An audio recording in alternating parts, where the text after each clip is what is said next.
Hey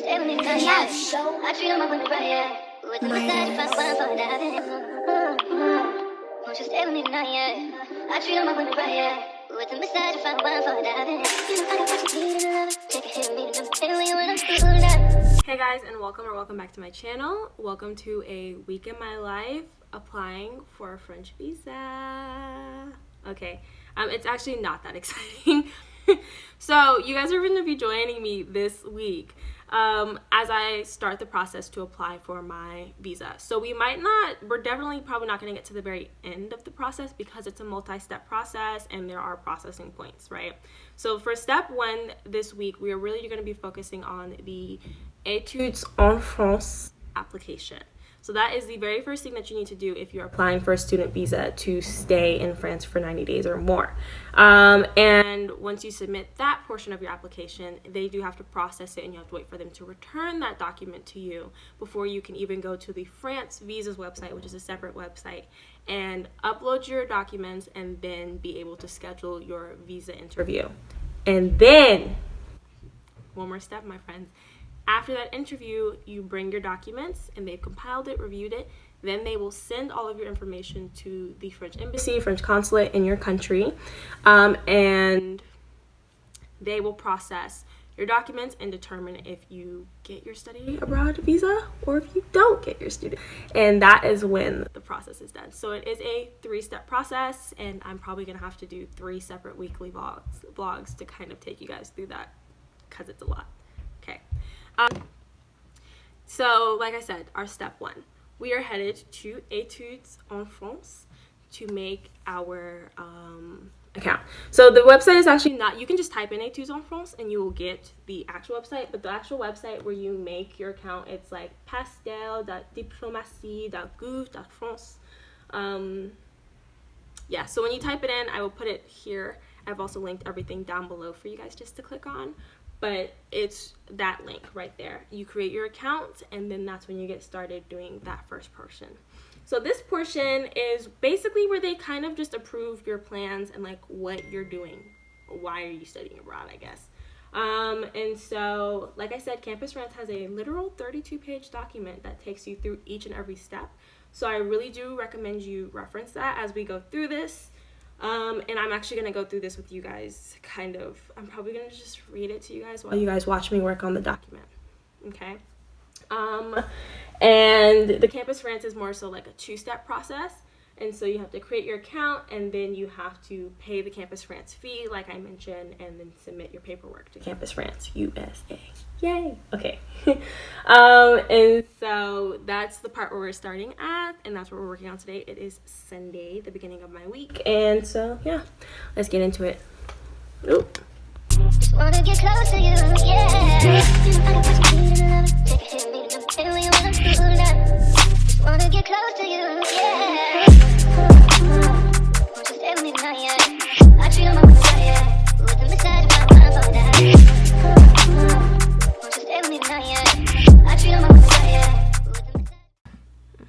Hey y'all, so I just wanted to take this moment. I am on the personal information portion of my application, and I am uploading documents, and I'm pretty sure I referenced and showed you guys this when I explained how I applied to grad schools in both Europe and the US, but still just showing you guys for emphasis, having really detailed folders and saving all the documents you need to upload for these applications will save you so much time and mental stress.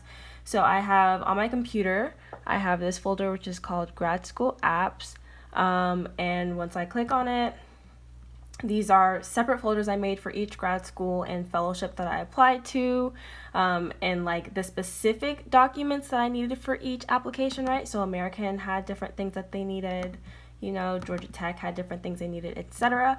But also all the documents that I needed for every single fellowship or grad school application are just in this main part of the Grad School Apps folder. So I can reference them. I know that, like, for instance, I have a general, where is it? Well, my statement of purpose and my personal statements are actually saved in Google Drive because my professors collaborated on that and helped me to edit that one, right? But I would have a general copy of my statement of purpose right here, right? But then right? So this is my general copy of my statement of purpose, but then for each school that you apply to, you need to adapt your statement of purpose accordingly. So I also have the version of the statement of purpose for each school in that folder, right? So there that one is. So earlier you guys saw me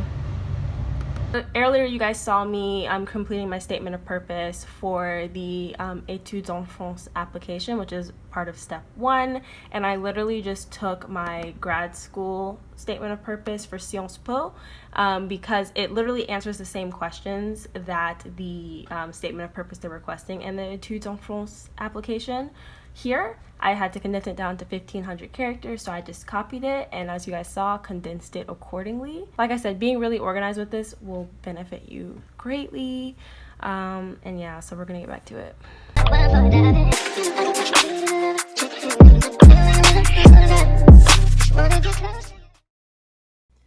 Okay, y'all, so here's a mini tutorial. Basically, the Études en France application has this whole thing where you need to submit all your documents, and they have to be 300 kilobytes. It says 300 KO, but I'm pretty sure that's 300 kilobytes, which is so tricky because it's actually really small. I remember being at the library for a really long time trying to compress all of my documents to this size, especially PDFs. So what I ended up having to do, which I screen recorded beforehand for you guys, is basically, you don't have to do this on your phone. I just did it on my phone so I could screen record, but you can do it on your computer. If you do it on your computer, you can just print screen or do the snipping tool one so that you can save it as a picture, and then you can control and resize the picture as you need. So I screenshotted each page of my official transcript, and then I went ahead and emailed it to myself. When I emailed it, if you email from your phone, you have the option to pick what size you email it as, and I picked the smallest size to already start us off on a good note. Now to make these photos into a combined PDF that's the smallest size possible. So I have them, page 1 is here and page 2 is here, and I labeled them for myself so I can know. So you click 1 and 2, right, together. You might have to make sure nothing else is clicked, but you might have to, like, you can use control, or if your computer has these little check boxes like mine does, you can just make sure they're both highlighted together. Right click, go to print, Microsoft Print to PDF, and basically, yeah, just pick either the smallest size you can. Just do what you got to do to get it the size that you need it to be, and save it as such.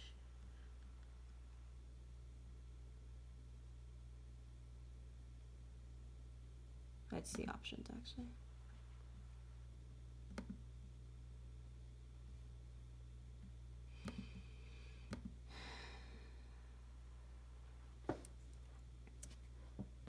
So the Kayla that cares about herself and values her self-care was going to do this over multiple days, but as y'all can see, I'm definitely doing this all at once right now in this very moment.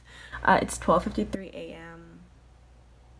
I don't know, I just got on a roll and I couldn't stop. But so if this is just a note, if you have actually wait, let me show you real quick. It worked, you guys. Sorry, I have to like turn this around, but look at that.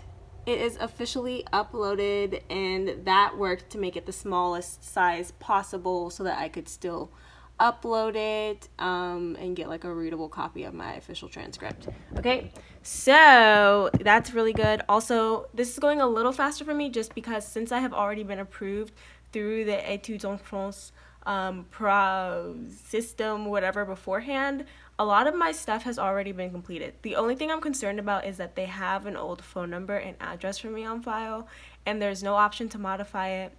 And to my recollection, they did not mail anything to me, but I fear that if my information in Études en France does not match up with my information that I put like on my France visas application, I fear that that might affect things. So that is something I'm gonna probably problem solve for tomorrow, because I know I definitely can't be up all night doing that. But I'm gonna finish up some more stuff that I can, just because I started, like, may as well. And yeah, all right. Oh.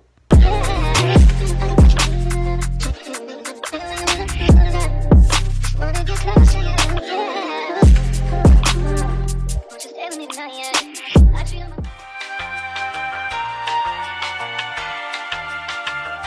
So to start, let's talk about all the things I absolutely hated about the process. Oh my gosh. So the first time I did it, my main gripes with it is that, as you guys can see, it's multi-step, right? So it already feels very confusing and overwhelming for someone starting off. I'm not even going to get into the cost of it. I have not applied for a student visa in any other country, so I can't really compare how much it costs to get a student visa for France versus another country, but it does also come with a cost. So please be aware of that. A lot of people I know ended up getting like award money from their schools to be able to pay for it, because it's not inexpensive, I'll say that much. Like step one, I believe I'm going to have to be prepared to spend at least $300 for this first step. So keep that in mind. It's already a costly process. But they also, when I started the process around 2019, had just moved to an all online program or procedure. And that is fine and dandy. But I think that in the past, just the embassy, because that is who ultimately, like at the very end of this 3-step process, they are the ones who are going to approve your documents and send you your student visa. They got overwhelmed with a lot of just like either probably questions about the process, or also people probably trying to like rush and see like, where is my visa? Because I can imagine that being a study abroad, like a student in France, that's one of the hot spots. So they probably get a lot of these requests every year, and it's just probably very difficult for them to, it's a large volume, and they're typically around the same time. So I will give them that. I can acknowledge that and sympathize with that, right? Which is why the automated process probably simplifies things. However, when they made this automated process, I believe I was like, myself and the other cohort of people who applied for student visas for the fall of 2019 were probably around the first group of people who had to do the fully online procedure. And they had kind of like cut off access to customer service or just being able to call someone to ask about your visa because of the, I think, overwhelming situation that I mentioned in the past. But they cut it off to an extent where even if I had technical questions, I really didn't have anyone to go to help me. So my main issue wasn't really the after submitting part.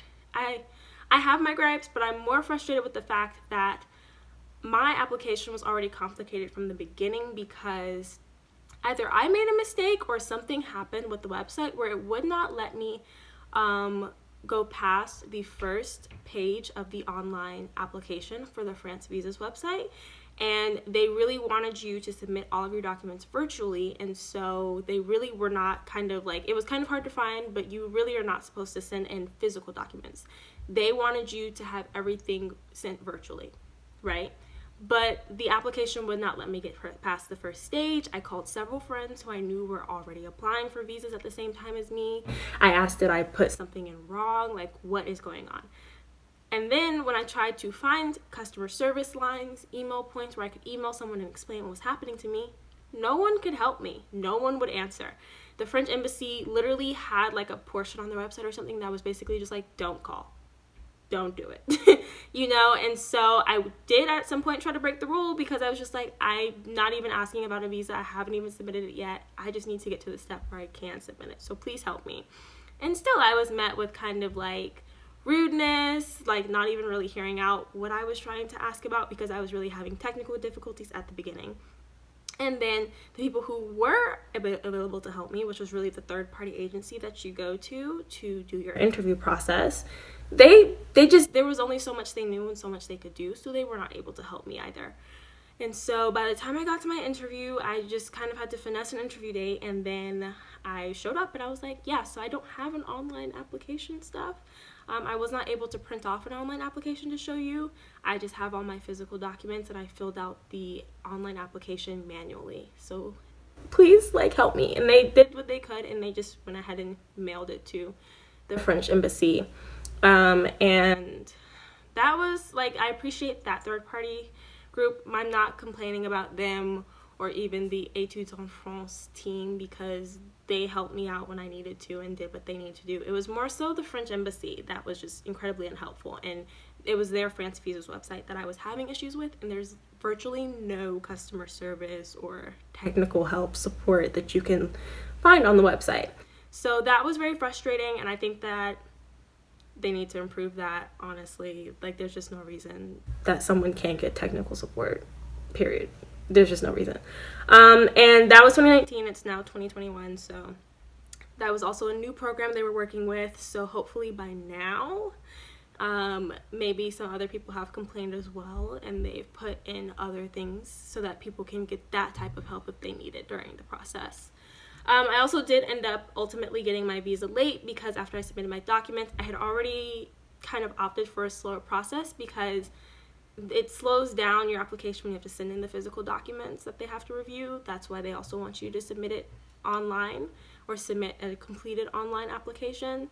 And then they felt that I had sent insufficient documents. They wanted my dad's full, like, he sent in, you have to basically, if you're a student and you're not working, you need to be able to guarantee that you will be financially supported.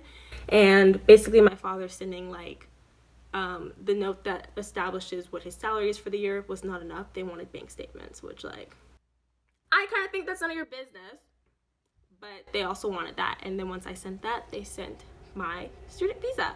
But by the time they sent it, it was already late. Like, I had already had to reschedule my flight. I had missed at least a week and a half of classes, and I wasn't sure if I would have to just cancel my study abroad plans and resume my regular semester at my host institution. Mind you, I'd already paid at least $300 to $500 for the original visa process, so that was very frustrating, and the original process left a very bad taste in my mouth. So I really hope that it's better this time around. I feel like that's a really crappy way to start it all off because you guys are probably just here, like, looking for answers, looking for someone to show you what they did. So I'm sorry, but I also did want to get some of my critiques out there, and also if someone else is struggling with that, like, have someone else to chat with me and tell me about their experience, or maybe where, like, I also acknowledge that maybe I could have done something wrong, but I promise y'all I tried really hard because who doesn't want to study abroad, you know? I'd already paid so much money to get the process started. It was my senior year of college. Like, there are just so many reasons why I wasn't, like, messing around, you know what I mean? So I do think it's something valid to talk about too, so that they can hopefully improve their process going forward and make it just much more efficient and easy for students as they go forward, and also make it efficient and easy on themselves. Okay, so I'm done with my critiques.